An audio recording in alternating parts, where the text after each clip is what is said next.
Message में hi hello कहले बड़का हेलो वाला बटन दबैले बड़का बोलो कहाँ जाना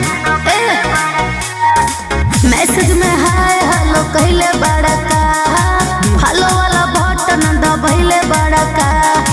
चाहिए कितना बतावल मुश्किल बा तोहरे नाम पर घोड़ा कथा दिल बा अच्छा देखनी हरी तोरा कमर पतिल बा चुप रह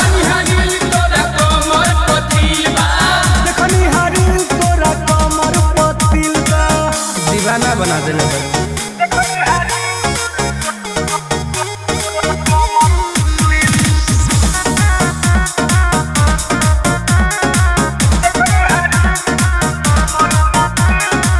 रोजे देखिले खोल खोल प्रोफाइल नया तोहार पवन दिल बटे आइल अरे जना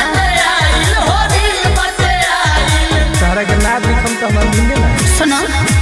कम बोलला पे बाबू फायदा होला तारा लेखा भर रोज फायदा होला बुझल अच्छा सवाल नहीं हो घरे हमरा मिल बा का ओही दिन बताई के तोरा खातिर फील बा जे देखनी हरी तोरा कमर पतिल बा देखनी हरी तोरा कमर पतिल बा तोर दीवाना हो गइल बानी।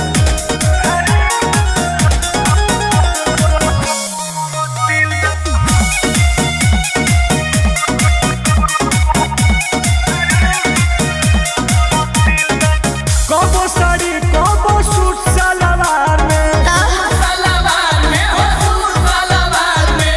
किसिम किसिम के दिल बनावे लुकुआर में करे तो हम दीवाना है। अच्छा रोजे दिलो भेजेला कमेंट में रिप्लाई चाहेला अर्जेंट में बोलो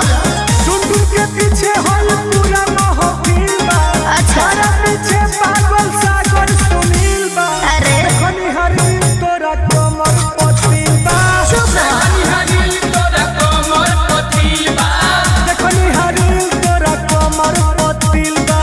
अरे अब तो सेट करा